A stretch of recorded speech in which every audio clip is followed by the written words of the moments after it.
Welcome to GK GS with Manish sir. आज 3 अक्टूबर 2022 है और आज के जितने भी महत्वपूर्ण करंट अफेयर होंगे वो हम इस वीडियो में डिस्कशन करेंगे और इस वीडियो का पीडीएफ टेलीग्राम पे मिलेगा और उसका लिंक वीडियो के डिस्क्रिप्शन बॉक्स में है। तो आइए शुरू करते हैं आज का पहला प्रश्न। आज का पहला प्रश्न है, भारतीय रेलवे का कितना रेलवे स्टेशन दिव्यांगजनों के अनुकूल बनाया जाएगा? तो भारतीय रेलवे का 497 रेलवे स्टेशन जो है वो दिव्यांगजनों के अनुकूल बनाया जाएगा। जो दिव्यांग व्यक्ति हैं उनके लिए बनाया जाएगा, मतलब उनके जैसा बनाया जाएगा ताकि उनको कठिनाई ना हो।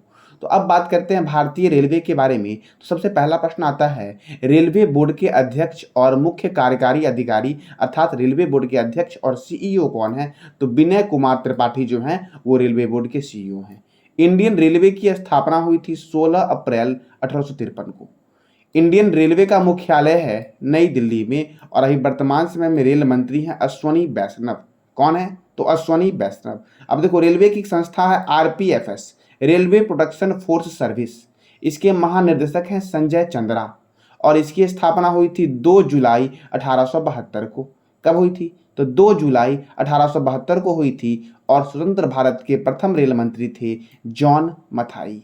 अच्छा, भारत के प्रथम महिला रेल मंत्री कौन है? इसका जवाब देना है कमेंट बॉक्स में आपको कि भारत के प्रथम महिला रेल मंत्री कौन है।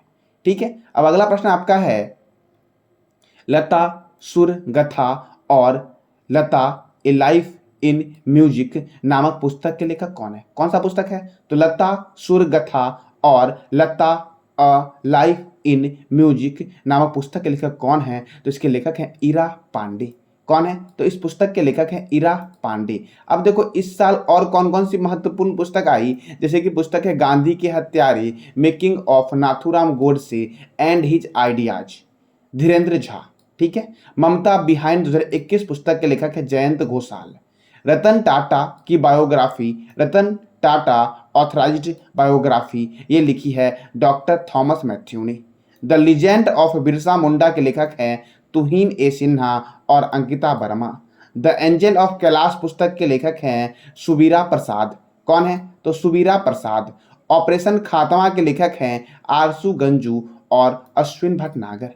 A little boy of India पुस्तक के लेखक हैं रस्किन बॉन्ड। ठीक है, द $10 ट्रिलियन ड्रीम पुस्तक के लेखक है सुभाष गर्ग और फियरलेस गवर्नेंस के लेखक है किरण बेदी। फ्रेंड्स, अगर आपको जानकारी अच्छी लगती हो तो चैनल को लाइक करें, सब्सक्राइब करो और शेयर करें।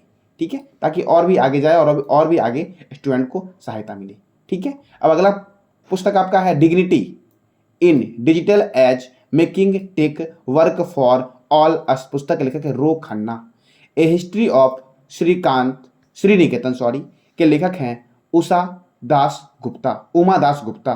द ग्रेट टेक गेम्स पुस्तक के लेखक हैं अरुंधति सूरी और बैचलर डैड पुस्तक के लेखक हैं Tushar Kapoor. A nation to protect के लेखक हैं प्रियम गांधी मोदी। उड़ान एक मजदूर बच्चे की पुस्तक के लेखक हैं मिथिलेश तिवारी। द मिलेनियल योगी पुस्तक के लेखक हैं कैप्टन दीपक चटर्जी। कौन है? तो captain Deepak Chatterjee. Rahul Bajaj an extraordinary life पुस्तक के लेखक हैं गीता पिरामल। ठीक है, the Steve of cricket in India के लेखक हैं Steve Shaw. How to earth God its beauty के लेखक है सुधा मूर्ति।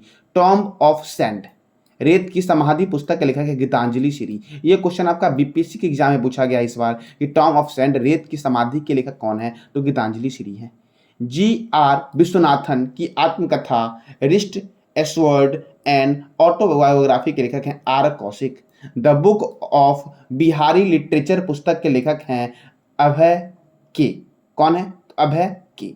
अगला प्रश्न पुस्तक आपका है in the shadow of legend, Dilip Kumar नाम पुस्तक के लेखक हैं फैसल फारूकी। ठीक है, अगला पुस्तक है the journey of a nation 75 years of Indian economy पुस्तक के लेखक है संजय बारू। ठीक है, अब अगला प्रश्न आपका आता है हाल ही में जारी टाइम्स की उभरते नेताओं की सूची में कौन एक भारतीय शामिल है? तो आकाश अंबानी शामिल है। कौन शामिल है? आकाश अंबानी।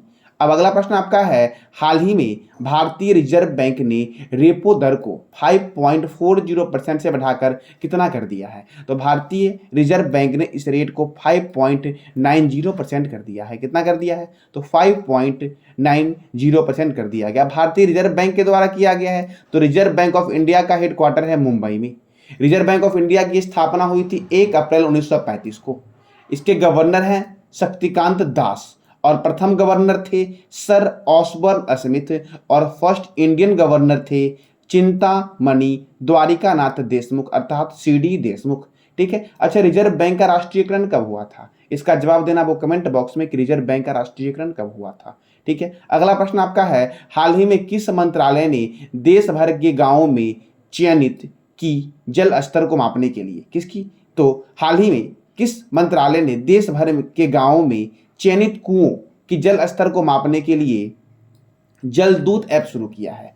तो कुएं के जल स्तर को मापने के लिए जलदूत ऐप जो शुरू किया गया है वो ग्रामीण विकास मंत्रालय के द्वारा किया गया है। इसमें और भी मंत्रालय की साझेदारी है, जैसे कि यह पंचायती राज्य मंत्री कपिल मोरेश्वर पाटिल, ग्रामीण विकास राज्य मंत्री साध्वी निरंजन ज्योति और फग्गन सिंह कुलस्ते के द्वारा संयुक्त रूप से लॉन्च किया गया है। कौन सा ऐप, कौन सा परियोजना शुरू किया गया? जलदूत ऐप शुरू किया गया है। ठीक है। अब अगला प्रश्न आपका है, हाल ही में किस राज्य की पुलमपारा पंचायत देश की पहली डिजिटल रूप से साक्षर पंचायत बनी है? कौन सी, किस रूप से? तो डिजिटल रूप से साक्षर पंचायत बनी है। तो यह बनी है केरल का, यह गांव है, केरल का पंचायत है जिसका नाम है पुलमपारा पंचायत, देश की पहली डिजिटल रूप से साक्षर पंचायत बनी है। अब केरला की पंचायत है ये पुलमपारा पंचायत। तो केरल की राजधानी कहाँ है? तिरुअनंतपुरम। केरल के गवर्नर हैं आरिफ मोहम्मद खान और मुख्यमंत्री है पिनरई विजयन। और राज्यसभा सीट यहाँ पे 9 है और लोकसभा सीट 20 है। अच्छा, राज्यों के राज्यपाल का वर्णन किस अनुच्छेद में है? तो इसका जवाब देना आपको कमेंट बॉक्स में। और राज्यसभा का वर्णन तथा लोकसभा का वर्णन किस अनुच्छेद में है ये भी बताना आपको है। ठीक है। पराम्बिकुलम राष्ट्रीय उद्यान केरल में है, पेरियार राष्ट्रीय उद्यान केरल में है, साइलेंट वैली राष्ट्रीय उद्यान केरल में है, ऑनलाइन सरकारी ई टैक्सी सेवा शुरू करने वाला भारत का पहला राज्य केरल बना, संतोष ट्रॉफी 2022 का खिताब केरल ने पश्चिम बंगाल को हराकर जीता, राज्य का पहला पक्षी एटलस जो मिला है वो केरल को मिला है। इसमें कई सारी पक्षियों की प्रजातियों को शामिल किया गया है। ठीक है। देश की पहली पेपरलेस अदालत जो बनी है वो केरल बनी है। अपनी खुद की इंटरनेट सेवा वाला भारत का पहला राज्य कौन बना है? केरल बना है। जीएसटी चोरी को रोकने के लिए लक्की बिल ऐप जो लॉन्च किया गया वो केरल राज्य सरकार के द्वारा लक्की बिल ऐप लॉन्च किया गया। भारत का पहला सफल पूर्ण हाथ प्रत्यारोपण कोच्चिन में अमृता हॉस्पिटल में किया गया है।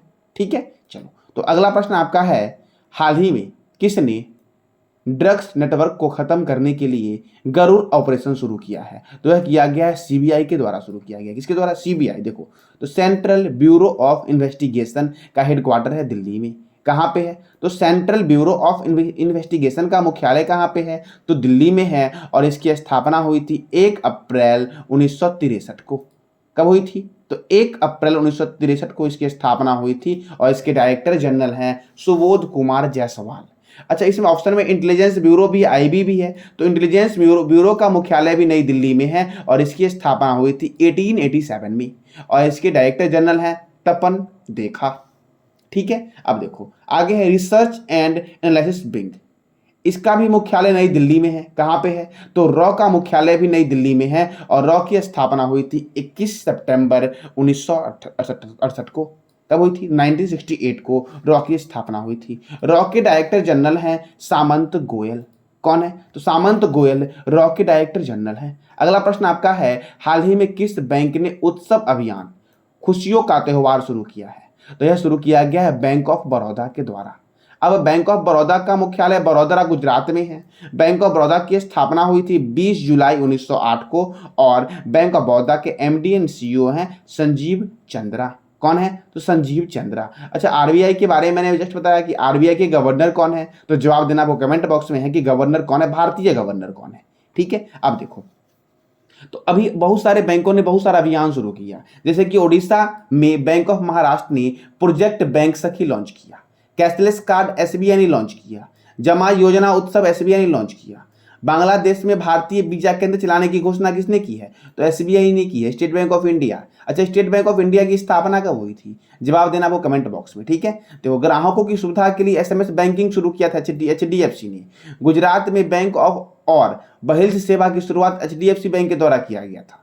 किसान क्रेडिट कार्ड को डिजिटलीकरण करने की घोषणा यूनियन बैंक ने की।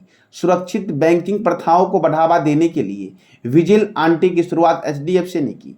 एचडीएफसी साइबर सिक्योरिटी अभियान, मुंह बंद रखो अभियान शुरू किया एचडीएफसी ने, ठीक है। तो ये बैंक के द्वारा इस 2 महीने में, यानी कि आपका सितंबर में जो भी इंपॉर्टेंट आए थे और अगस्त में जो भी बैंकों ने शुरू किया था उसके बारे में मैंने अभी आपको बताया, ठीक है। इससे पहले की जानकारी चाहिए तो उसका पीडीएफ में टेलीग्राम पे भेज दिया हूं, तो टेलीग्राम चैनल आप ज्वाइन कर लेना। वहां पे आपको पूरे मंथ अब तक के पूरे करंट अफेयर आपको डिटेल में मिल जाएंगे, ठीक है। चलो, अब अगला प्रश्न आपका है, मैंने बताया था कि 2 प्रश्न में आपको मैं थोड़ा सा डिफिकल्ट वाला डेली बताऊंगा, तो अभी वही शुरू करता हूं मैं। ग्लोबल इनोवेशन इंडेक्स 2022 के संदर्भ में निम्नलिखित कथनों पर विचार करें, ठीक है। किसके बारे में? तो ग्लोबल इनोवेशन इंडेक्स 2022 के बारे में विचार करना है। देखो, पहला आपका है इसमें कि पहली बार भारत को प्रथम 40 देशों में स्थान दिया गया है। यह विश्व बैंक द्वारा प्रतिवर्ष जारी किया जाता है। और तीसरा है, रिपोर्ट में कहा गया है कि उभरती अर्थव्यवस्था लगातार मजबूत प्रदर्शन कर रही है। तो ये सब में से कौन सा सही है? तो देखो, पहली बार भारत को प्रथम 40 देशों में जो स्थान मिला है, ये सही बात है, ठीक है। इससे पहले भारत कभी 14 रैंक में नहीं आया था या 14 से कम में नहीं आया था, ठीक है। देखो, यह विश्व बैंक द्वारा जारी किया जाता नहीं, ये गलत है आपका। यह विश्व बैंक जारी नहीं करती है, बल्कि यह विश्व बौद्धिक संपदा संगठन जारी करती है, ठीक है। और रिपोर्ट में क्या कहा गया है? तो उभरती अर्थव्यवस्था को लगातार मजबूत प्रदर्शन कर रही है। तो 1 और 3 सही आपका है, अर्थात आंसर हो जाएगा सी, 1 और 3 सही। अब इसके बाद थोड़ा जानते हैं। देखो, यह विश्व बौद्धिक संपदा संगठन द्वारा जारी किया जाता है। इस रिपोर्ट के अनुसार स्विट्जरलैंड, अमेरिका, स्वीडन, इंग्लैंड और नीदरलैंड दुनिया की सबसे नवीन अर्थव्यवस्था है, ठीक है। रैंक प्रथम किसका है? समझ ही गए होगे, स्विट्जरलैंड का है। दूसरे स्थान पे कौन है? अमेरिका है। तीसरे स्थान पे कौन है? स्वीडन है। चौथे पे कौन है? इंग्लैंड है। और नीदरलैंड के 5वें पे है। अच्छा, मैंने इसमें से एक क्वेश्चन आपको बताया था कि डिजिटल एविएशन चार्ट किस देश ने लॉन्च किया था? यात्रियों को उसके अधिकार को जानने के लिए डिजिटल एविएशन चार्ट लॉन्च किया गया था। तो इसी समय से आपका कौन सा देश है, आपको जवाब देना है कमेंट बॉक्स में कि किसने ये लॉन्च किया था, ठीक है। चलो, अब अगला प्रश्न आपका है, निम्नलिखित कथनों पर विचार करें। देखो, यह मोस्ट इंपोर्टेंट क्वेश्चन आपका है। देखो, इससे आप बहुत सारा प्रश्न सीखोगे। देखो, पहला आपका है, 27 सितंबर 2022 को पहली बार सुप्रीम कोर्ट की 3 अलग अलग संविधान पीठ की कार्रवाई को एक साथ यूट्यूब के माध्यम से दिखाया गया था, ठीक है। दूसरा आपका है, संविधान पीठों का नेतृत्व क्रमशः मुख्य न्यायाधीश यूयू ललित, न्यायमूर्ति डीवाई चंद्रचूड़ और संजय किशन कौल ने किया। और तीसरा है, आंकड़े के अनुसार 8 लाख से अधिक दर्शकों ने इसको यूट्यूब पर देखा था। तो ये तीनों कथन सही आपका है, अर्थात सभी कथन सत्य हैं, ठीक है। अब यहां से प्रश्न बनता है कि जब तीनों न्यायाधीशों ने आपस में बैठ के जब ये किया तो उद्देश्य क्या था, क्या क्या पेश किया गया था, तो वो भी देखते हैं। देखो, सुनवाई किए जाने वाले मामलों में मुख्य न्यायाधीश की संविधान पीठ के समक्ष समाज के आर्थिक रूप से कमजोर वर्गों के लिए 10% कोटा की चुनौती से संबंधित मामला था। दूसरा था आपका, न्यायमूर्ति चंद्रचूड़ की पीठ में महाराष्ट्र के मुख्यमंत्री एकनाथ शिंदे के गुट और उद्धव ठाकरे के असली शिवसेना पार्टी की लड़ाई से संबंधित था, ठीक है। और एक और पॉइंट आपका है, वो भी देखते हैं। तो एक और पॉइंट आपका है, न्यायमूर्ति कौल की संविधान पीठ ने अखिल भारतीय बार परीक्षा से संबंधित मामला सुना। बार परीक्षा अर्थात क्या है? तो अर्थात वकीलों द्वारा नामांकन के बाद की जाने वाली परीक्षा के मामले के बारे में विचार हुआ। ये 3 पॉइंट पे आपका विचार हुआ। याद रखना उद्देश्य, अगर आप बीपीएससी एग्जाम देते हो या आईआईटी एग्जाम देते हो तो इसी तरह के प्रश्न आपके एग्जाम में आएंगे, तो इसको आपको देखना पड़ेगा, ठीक है। अब जानते हैं सर्वोच्च न्यायालय के बारे में। तो भारत के 49वें नंबर के मुख्य न्यायाधीश अभी हाल ही में जो बने हैं वो बने हैं जस्टिस उदय उमेश ललित, अर्थात यूयू ललित, ठीक है। सर्वोच्च न्यायालय का जो वर्णन किया गया है वो भारतीय संविधान के भाग 5 में अनुच्छेद 124 से 147 तक किया गया है, ठीक है। अनुच्छेद 124 में सर्वोच्च न्यायालय की स्थापना का गठन किया गया है। अनुच्छेद 26 में कार्यकारी मुख्य न्यायाधीश की नियुक्ति की जाएगी। अनुच्छेद 129 में सर्वोच्च न्यायालय को अभिलेख न्यायालय घोषित किया गया है। क्या घोषित किया गया है? सर्वोच्च न्यायालय एक अभिलेख न्यायालय है, इसका वर्णन 129 में है। सर्वोच्च न्यायालय में मुख्य न्यायाधीश सहित कुल 34 न्यायाधीश हो सकते हैं। उच्चतम न्यायालय के न्यायाधीशों के वेतन का निर्धारण संसद द्वारा किया जाता है। किसके द्वारा किया जाता है? तो संसद के द्वारा उच्चतम न्यायालय के न्यायाधीशों के वेतन का निर्धारण किया जाता है। सर्वोच्च न्यायालय के न्यायाधीशों की सेवानिवृत्ति की आयु 65 वर्ष होती है और भारत के प्रथम मुख्य न्यायाधीश हीरालाल जे कानिया थे। कौन थे? तो हीरालाल जे कानिया थे प्रथम मुख्य न्यायाधीश। ठीक है, चलो अब मैंने कल आपसे क्वेश्चन पूछा था कि किस राज्य में ने best adventure tourism destination award जीता है? तो यह जीता है उत्तराखंड ने और विश्व पर्यटन दिवस के अवसर पर उत्तराखंड को यह पुरस्कार दिया गया। ठीक है, अब देखो उसके उत्तराखंड की शीतकालीन राजधानी जो है वो देहरादून है, जबकि ग्रीष्मकालीन राजधानी जो आपका है वो गैरसैंण है। भारत का पहला वन चिकित्सा केंद्र जो खोला गया ये उत्तराखंड में खोला गया। मुख्यमंत्री ने समर्थन ई गवर्नेंस पोर्टल लॉन्च किया। इसका उद्देश्य था उच्च शिक्षा में व्यापक सुधार। भारत का पहला लाइकेन पार्क उत्तराखंड में खोला गया। भूकंप अलर्ट ऐप लॉन्च करने वाला पहला राज्य उत्तराखंड बना। सूर्यधार झील देहरादून में है। नई शिक्षा नीति को प्री प्राइमरी स्तर पर लागू करने वाला देश का पहला राज्य उत्तराखंड है। ठीक है, पहली बार दुर्लभ मांसाहारी पौधे की प्रजाति मिली। ऑपरेशन मुक्ति अभियान शुरू किया गया उत्तराखंड के द्वारा। ठीक है, और उत्तराखंड में ही पहली बार दुर्लभ मांसाहारी पौधे की प्रजाति मिली है। ठीक है, देखो उत्तराखंड की राजधानी है देहरादून, गवर्नर है गुरमीत सिंह, मुख्यमंत्री है पुष्कर सिंह धामी, राज्यसभा 3 है, लोकसभा 5 है। देखो मैं एक टॉपिक से बहुत सारे क्वेश्चंस आपको बताता हूँ। ठीक है, अगर आप डेली कंटिन्यू क्लास ले रहे हो करंट अफेयर का, डेली पर डे ले रहे हो, तो आपको ये फायदा होगा कि आपको डेली सुनते सुनते याद हो जाएगा। ठीक है, तो इसके लिए थोड़ा सा स्टार्टिंग में आपको मेहनत करना पड़ेगा। देखो सफलता तभी मिलेगी जब आप हार्ड वर्क करोगे। और देखो बोलोगे स्मार्ट वर्क, तो पहले कोई भी चीज़ करोगे तो पहले हार्ड वर्क करोगे तभी वो स्मार्ट वर्क में बदलेगा। ठीक है, जैसे कि नई फ़ोन लेते हो आप, तो पहली बार आपको डिक्शनरी उसमें टाइप करना पड़ता है। जब 2-3 बार टाइप करते हो ना तब वो ऑटो आता है, यानी कि आपने पहले क्या किया, हार्ड वर्क किया, फिर वो स्मार्ट वर्क में कन्वर्ट होता है। तो पहले आपको मेहनत करना ही पड़ेगा, तभी जाके वो शॉर्टकट होगा, नहीं तो कभी नहीं हो पाएगा वो। ठीक है, तो आपको मेहनत करना ही पड़ेगा। मैं इसका पीडीएफ भी देता हूँ आपको, लेकिन मैं ये बोलूँगा कि पीडीएफ नहीं बल्कि खुद से नोट करो, अपना नोट्स खुद बनाओ। खुद से लिखोगे, खुद से पढ़ोगे तो ज़्यादा याद होगा आपको। ठीक है, और रट लोगे तो अभी रटोगे कल भूल जाओगे।